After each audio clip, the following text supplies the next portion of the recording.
ভাইয়েরা, প্রিয় ভাইয়েরা, আমি বলতে চেয়েছিলাম যে কিছু চরিত্র আছে যে চরিত্র দ্বারা মানুষ উপকৃত হয়, যে চরিত্র দ্বারা নিজে উপকৃত হয় এবং মানুষও উপকৃত হয়। এই উপকৃতকে উত্তম চরিত্র উপকারিতা বলা হয়। এই উপকৃতকে এটা মুতাআদ্দি বলা হয়। আর যে উপকৃত দ্বারা নিজে উপকৃত হওয়া যায়, যে চরিত্র দ্বারা নিজে উপকৃত হওয়া যায়, সেইটাকে বলা হয় লাজিম, অর্থাৎ নিজে উপকৃত হওয়া যায়। আর আপনার চরিত্র দ্বারা মানুষ উপকৃত হয়, আপনি উপকৃত হন, এটা মুতাআদ্দি অর্থাৎ উত্তম চরিত্র। আর যে চরিত্র দ্বারা মানুষ উপকৃত হয় না, শুধু আপনিই উপকৃত হন, এটা হলো লাজিম। অর্থাৎ 1 নম্বর যদি আসি, দয়া, অর্থাৎ মানুষের প্রতি দয়া করা। যে মানুষ মানুষের প্রতি দয়া করলো, সে উত্তম চরিত্র। যে মানুষ মানুষের প্রতি দয়া করে, সে হলো উত্তম চরিত্র। আবার যে মানুষ সব সময় মানুষকে ক্ষমা করে, সেই উত্তম চরিত্র। এখন আমরা যদি উত্তম চরিত্রের অধিকারী হতে চাই, তাহলে আমরা কি করতে হবে? মানুষের প্রতি দয়াবান হতে হবে। প্রিয় ভাইয়েরা আমার, যদি আপনি ক্ষমা করেন, তাইলেই আপনি উত্তম চরিত্রের অধিকারী হতে পারলেন। প্রিয় ভাইয়েরা আমার, আপনি যদি দানশীলতা হতে চান, তাইলেই আপনি উত্তম চরিত্রের অধিকারী হতে পারলেন। প্রিয় নবী মুহাম্মদুর রাসূলুল্লাহ সাল্লাল্লাহু আলাইহি ওয়াসাল্লাম যখন রমজানুল মুবারক এসে যেত, নবী মুহাম্মদুর রাসূলুল্লাহ সাল্লাল্লাহু আলাইহি ওয়াসাল্লাম দানের হাত প্রসারিত করতেন। দানের হাত প্রতিদিন দানশীলতা করতেন, প্রতিদিন বন্টন করতেন। মাল সম্পদ, ধন সম্পদ থাক না তাই প্রতিদিন মানুষের কাছে বিলিয়ে দিতেন, অর্থাৎ দানশীলতা করতেন। এজন্যই মুহাম্মদুর রাসূলুল্লাহ সাল্লাল্লাহু আলাইহি ওয়াসাল্লাম উত্তম চরিত্রের অধিকারী ছিলেন। প্রিয় ভাইয়েরা আমার, তারপর যদি আমি যাই, ইনসাফ, সুবিচার কায়েম করা। এটার দ্বারা আপনি উপকৃত হবেন এবং অন্যরা উপকৃত হবে। ইনসাফ কি? ইনসাফ, সুবিচার। ইনসাফ যদি হয় না, তাহলে আপনি উত্তম চরিত্রের অধিকারী হতে পারলেন না। সুবিচার যদি দেশে হয় না, তাইলে আপনি কিভাবে উত্তম চরিত্রের অধিকারী হলেন? এটা তো হতে পারে না। প্রিয় ভাইয়েরা আমার, যদি ইনসাফ, যদি আপনি দেশের মধ্যে ইনসাফ কায়েম করেন, তাহলে আপনি উত্তম চরিত্রের অধিকারী হতে পারলেন। আর যদি সুবিচার, দেশের মধ্যে যে বিচার আছে, সে বিচারগুলো আপনি সুষ্ঠুভাবে বিচার আরম্ভ করতে পারলেন না, তাইলে আপনি উত্তম চরিত্রের অধিকারী কিভাবে হবেন? উত্তম চরিত্রের অধিকারী হতে পারলেন না। প্রিয় ভাইয়েরা আমার, ইনসাফ আর সুবিচার যদি কায়েম যারা করে, তারা হলো উত্তম চরিত্রের অধিকারী।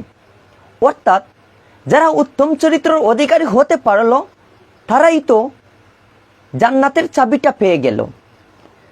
প্রিয় ভাইয়েরা আমার,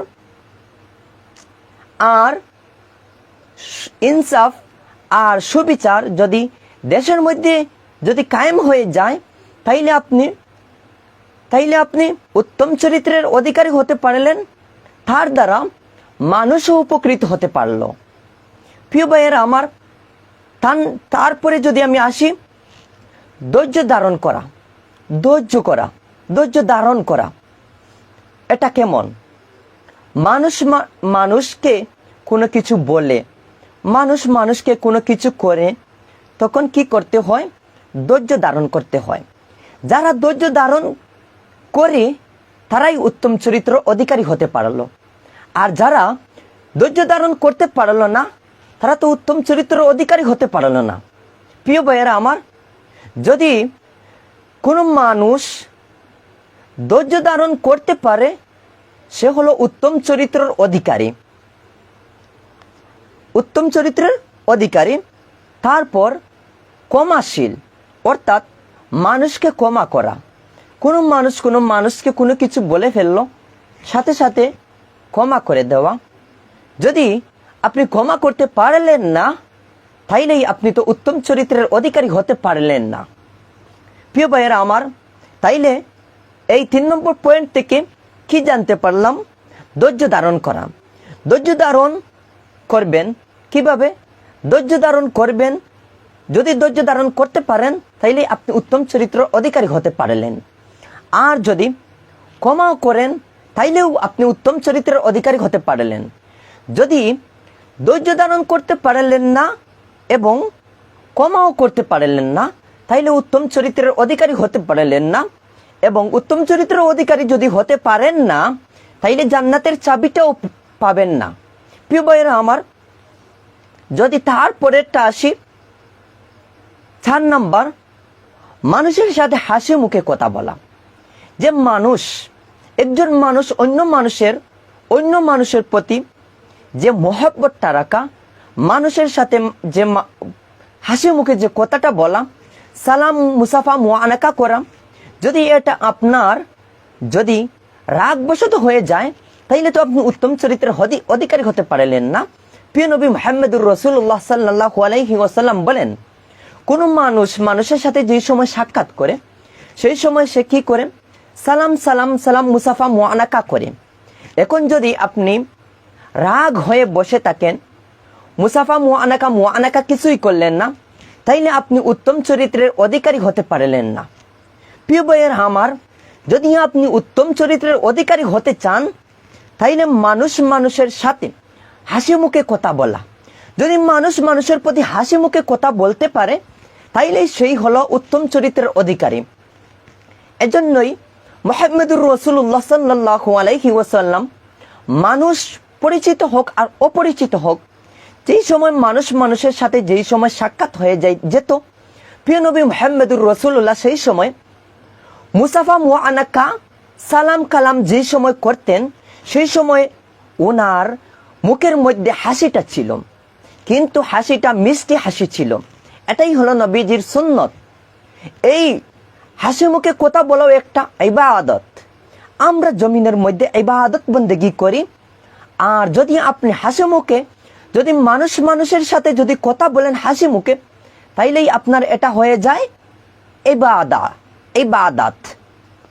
প্রিয় ভাইয়েরা আমার, তারপরে যদি পয়েন্টে আসি, এই পয়েন্টের মধ্যে মানুষের আমানত কিভাবে রক্ষা করা। মানুষের যদি আপনি আমানত রক্ষা করতে পারেন না, তাহলে আপনি উত্তম চরিত্রের অধিকারী হতে পারলেন না।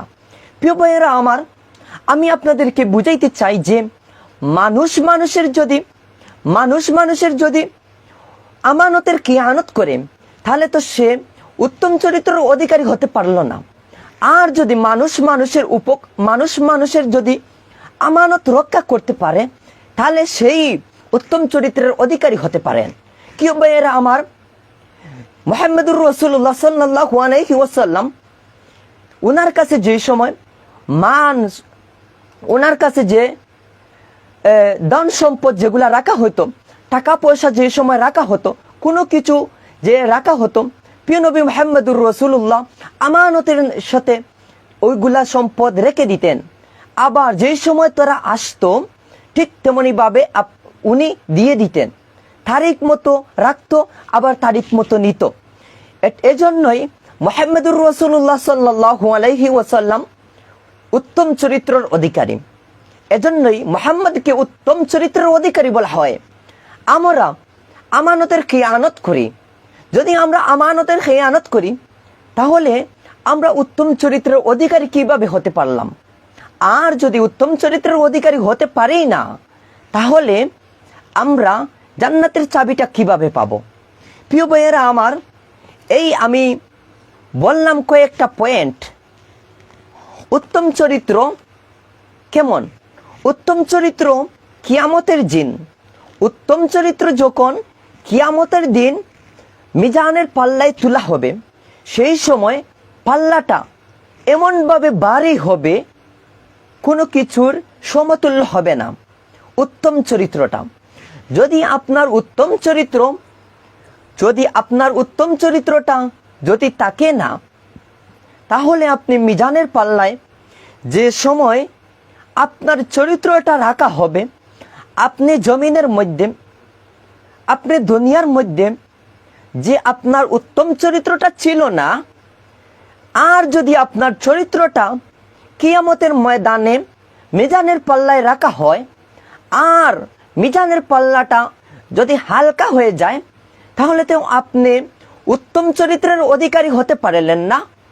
আর উত্তম চরিত্রের অধিকারী যদি হতে পারেন না, তাহলে বেহেশতের চাবিটা আপনি পাবেন না। প্রিয় ভাইয়েরা আমার, তাহলে উত্তম চরিত্র আমরা গঠন করতে হবে। আমি কয়েকটা পয়েন্ট বলে দিয়েছি। উত্তম চরিত্রের অধিকারী হওয়ার কয়েকটা পয়েন্ট বলে দিয়েছি। এগুলা আপনি ভালো করে বুঝবেন এবং ভালো করে অ্যাক্টিভ করবেন। প্রিয় ভাইয়েরা আমার, যদি মিজানের পাল্লা আপনি ভারী করতে চান, তাহলে এখন থেকে আপনি উত্তম চরিত্রের অধিকারী হওয়ার জন্য চেষ্টা করতে হবে। আর যদি উত্তম চরিত্রের অধিকারী হয়ে যেতে পারেন, তাহলে আপনার মিজানের পাল্লাটা ভারী হয়ে যাবে। এজন্যই আমি আরো 2টা পয়েন্ট বলে দিচ্ছি যে একাকী অবস্থায় আপনার আসল চরিত্র, আপনার প্রকৃত পরিচয়। প্রিয় ভাইয়েরা আমার, একাকী অবস্থায় আপনার আসল চরিত্র, আপনার প্রকৃত চরিত্র। 2 নম্বর পয়েন্ট, একাকী থাকা অবস্থায় আপনার কাজকর্ম যেন আল্লাহর নিকট আপনার আসল মর্যাদা ও তেমন। কাজকর্ম যেমন, একাকী থাকা অবস্থায় আপনার কাজকর্ম যেমন আল্লাহর নিকট আপনার আসল মর্যাদাও তেমন। প্রিয় ভাইয়েরা আমার, রাসূল সাল্লাল্লাহু আলাইহি ওয়াসাল্লাম বলেন, তোমাদের মধ্যে যেই ব্যক্তি উত্তম যার চরিত্র উত্তম। প্রিয় ভাইয়েরা আমার, যার চরিত্র উত্তম সেই হলো উত্তম। একজন মানুষ আসল সৌন্দর্য আচার আচরণ এর ব্যবহার। মানুষের যদি চরিত্র যদি হিসাব করতে হয়, তাহলে উনার আচার আচরণ ব্যবহার উনার দেখেন। যদি আচার আচরণ ব্যবহার যদি ভালো না হয়, উনি চরিত্রবান হতে পারল না। আর যার কাছ থেকে আচার আচরণ ভালো হয়, তাইলে সেই ব্যক্তি উত্তম চরিত্র অধিকারী হতে পারল। আর যে ব্যক্তি উত্তম চরিত্রের অধিকারী হতে পারল, সেই ব্যক্তি জান্নাতের চাবিটা পেয়ে গেল। প্রিয় ভাইয়েরা আমার, উত্তম চরিত্র ঈমানের প্রতিফলন এবং জান্নাতের চাবি। প্রিয় ভাইয়েরা আমার, রাসূল সাল্লাল্লাহু আলাইহি ওয়াসাল্লাম নিজেই ছিলেন উত্তম চরিত্র, সর্বোত্তম চরিত্র। প্রিয় ভাইয়েরা আমার, উত্তম চরিত্র মানুষকে জান্নাতে পৌঁছে দেয়। উত্তম চরিত্র যার আছে, সে জান্নাতে পৌঁছে নেওয়ার রাস্তা খুঁজে পেয়ে যায়। এজন্যই উত্তম চরিত্র মানুষকে জান্নাত পর্যন্ত নিয়ে দেয়।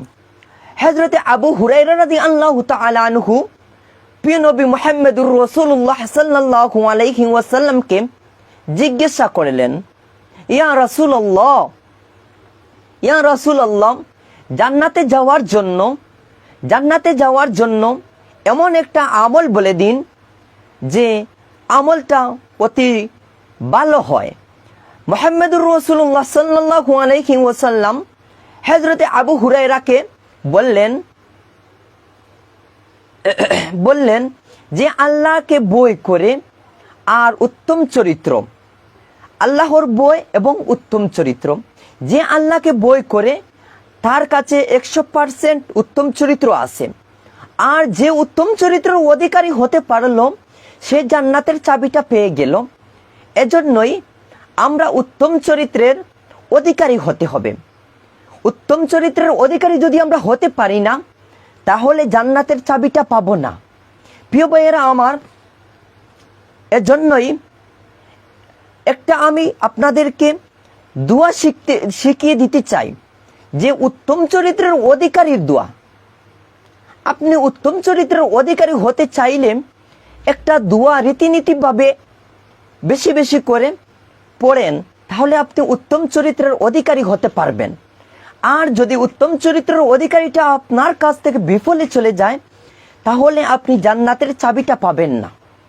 আর জান্নাতের চাবিটা যদি আপনি পান না, তাহলে ইহকাল আর পরকাল আপনার জন্য বিফল হয়ে যাবে। প্রিয় ভাইয়েরা আমার, এখন আসি দোয়াটা কি। উত্তম চরিত্রের অধিকারী যদি হতে চান, তাহলে রীতিনীতিভাবে দোয়াটা পাঠ করুন, তাহলে আপনি উত্তম চরিত্রের অধিকারী হতে পারবেন।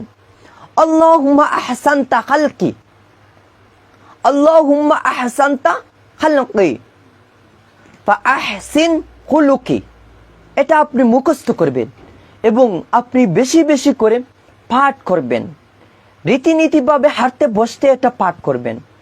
যদি এটা আপনি প্রতিনিয়ত পাঠ করেন, তাহলে আপনি উত্তম চরিত্রের অধিকারী হতে পারলেন। আর যদি উত্তম চরিত্রের অধিকারী হতে পারেন না, তাহলে আপনি জান্নাতের চাবিটা পাবেন না। এজন্যই পিয়ারে বন্ধুরা, আমি আপনাদেরকে বলতে চাই যে জান্নাতের চাবিটা যদি পেতে চান, তাহলে আজ থেকে উত্তম চরিত্রের অধিকারী হন। এজন্যই উত্তম চরিত্রের অধিকারী ছিলেন আমাদের নবী মুহাম্মদুর রাসূলুল্লাহ সাল্লাল্লাহু আলাইহি ওয়াসাল্লাম। এজন্যই মুহাম্মদকে বলা হতো উত্তম চরিত্রের অধিকারী। এখন আমি আপনাদেরকে যেটা দোয়া বলে দিয়েছি, এটা মুখস্থ করবেন, তাহলে আপনি উত্তম চরিত্রের অধিকারী হতে পারবেন। আর উত্তম চরিত্রের অধিকারী যদি হতে পারেন, তাহলে জান্নাতের চাবিটাও পেয়ে যাবেন। প্রিয় বন্ধুরা, এখন আমি দোয়াটা বলে দিয়েছি, আবার বলছি। আল্লাহুম্মা আহসানতা খালকি, আল্লাহুম্মা আহসানতা খালকি ফা আহসিন খুলুকি। অর্থাৎ, হে আল্লাহ, তুমি আমাকে সুন্দর করে বানিয়েছ, কিন্তু আমাকে উত্তম চরিত্রের অধিকারী বানাও। উত্তম চরিত্রের আমাকে চরিত্র ও সুন্দর করে দাও। হে আল্লাহ, আমাকে সুন্দর করে বানিয়েছ, এখন আমারে উত্তম চরিত্রকেও সুন্দর করে দাও। এজন্যই আমরা এই দোয়াটা মুখস্থ করব। আল্লাহুম্মা আহসানতা খালকি ফা আহসিন খুলুকি। এখন আমি বলি, আমরা উত্তম চরিত্রের অধিকারী যদি হতে চাই, তাহলে আমার এই যে প্রথমে কয়েকটা পয়েন্ট বলে দিয়েছি, পরে আমি 2টা পয়েন্ট বলে দিয়েছি, তারপরে দোয়াটা শিখিয়ে দিয়েছি। এখন আমরা উত্তম চরিত্রের অধিকারী হওয়ার জন্য চেষ্টা করব। আর আমাদের নবী মুহাম্মদুর রাসূলুল্লাহ বলেন, আমি উত্তম চরিত্রের অধিকারী হতে পেরেছি, তোমরাও উত্তম চরিত্রের অধিকারীটা পেয়ে থাকো। উত্তম চরিত্র কিভাবে গঠন করতে হয় শিক্ষা গ্রহণ করো। মুহতারাম হাজিরিন, এ পর্যন্ত আমি আপনাদের সম্মুখে ভালো চরিত্র, উত্তম চরিত্রের জান্নাতের চাবি বলে দিয়েছি। এর উপর আমাদেরকে আল্লাহ তাআলা আমল করার তৌফিক দান করুক। ভালো থাকুন, সুস্থ থাকুন। এ পর্যন্ত আপনাদের কাছ থেকে বিদায় নিলাম। আসসালামু আলাইকুম ওয়া রাহমাতুল্লাহ।